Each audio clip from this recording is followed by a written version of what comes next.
سڵاو پەرلەمانتارێکی یەکێتی نیشتیمانی کوردستان لە پەرلەمانی عێراق ڕایگەیاند هیچ لایەنێک بە فەرمی داوای نەکردووە پۆستی سەرۆکۆمار پڕ بکرێتەوە دەڵێت کورد دەستبەرداری ئەو پۆستە نابێت. ئاڵا تاڵەبانی با ماڵپەڕی ئەنجومەنی ناوەندی حیزبەکەی ڕاگەیاندەوە کورمافی خۆیەتی لە خولی داهاتووشدا پۆستی سەرۆکۆمار عێراق وەربگرێتەوە بۆیە دەستبەرداری ئەو پۆستە نابن. لە دوانی بەرپرسەباڵەکانی بزوتن گۆڕان لە سەرپۆستی پارێزگاری سلێمانی بەردەوامە و جارێکی تر سەرۆکی فراکسیۆنی گۆڕان لە ئەنجومەنی پارێزگای سلێمانی تاکیدی کردەوە ئەگەر پارێزگاری سلێمانی لە دوای 20 ئەم مانگەوە دەستەکار نەکێشێتەوە با گفتوگۆکردن لەگەڵ فراکسیۆنەکانی دیکەدا پارێزگاری نوێ هەڵدەبژێرێت. کۆمەڵی مافی مرۆڤی کوردستان داوا لە حکوومەتی هەرێم دەکات بە زووترین کات ئەو کەسانە ئازاد بکە کە لە خۆپیشاندانێکی بەردەم کۆنسڵخانەی ئێران دەستگیرکراون. لە ڕاگەیەندراویدا کۆمەڵی مافی مرۆڤی کوردستان ڕایگەیاندووە بەرپرسیارەتی گیان و ژیانی چالاکانی خۆرهەڵاتی کوردستان لە سوی حکوومەتی هەرێمدایە. بۆی تەقینەوەی ئۆتۆمبیلێکی بۆم ڕێژکراوە لە شاری کۆبانی خۆڕایی کوردستان 11 کەس کوژران و 23 کەسی دیکەش بریندار بوون.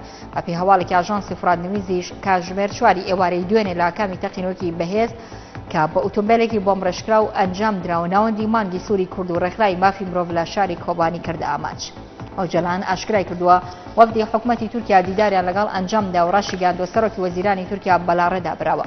لە دوایین دیداری عەبدوڵڵا ئۆجەلانیش ڕێبەری زیندانیکراوی پارتی کرێکارانی کوردستان پەکەکە لەگەڵ وەفدی پەرلەمانتارانی پارتی واشتری دیموکراتی بەتەبەدا ڕایگەیاندووە پرۆسەی حکوومەتی تورکیا خوێندنەوەی واقعی و ڕاست بۆ بەردۆخی ناوخۆی تورکیا و ناوچەکە ناکات و سەرۆکوەزیرانیش بەلاڕێ دەبرێت.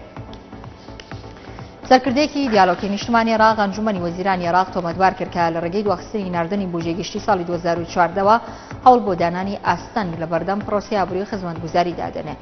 ڕوونی کردوێتەوە نووری مالیکی لە ڕێگەی تۆمارکردنی پەرلەمان با تێپەڕاندنی بودجە خۆی لە بەرپرسیارەتی ئەدزێتەوە. وەزارەتی کارەبای عێراقیش تەکیدی کردوێتەوە کە جارێک تر هاوڵاتیانی عێراق کارێکی نابیننەوە و ڕوونیشی کردوێتەوە بەرهەمهێنانی کارەبای نیشتیمانی لە ماوەی هاوینی داهاتوودا دەگەیەندرێتە 16,000 مێگاوات. لا لە دوانەیدا بۆ سۆمەرەنویس کەریم ئەفدان جومێلی وەزیری کارەبای عێراق ڕایگەیاندووە کە لە توانایدا لە ڕۆژێکدا 24 کاتژمێر کارەبای نیشتیمانی و لە سەرجەم وەرزەکانی ساڵدا بۆ هاوڵاتیانی عێراق دابینکەن. هەر بۆیە چیتر هاوڵاتیان جارێکی تر تارێکی لە هیچ وەرزێکدا نبینێتەوە. شاد و بەختەوەر بن.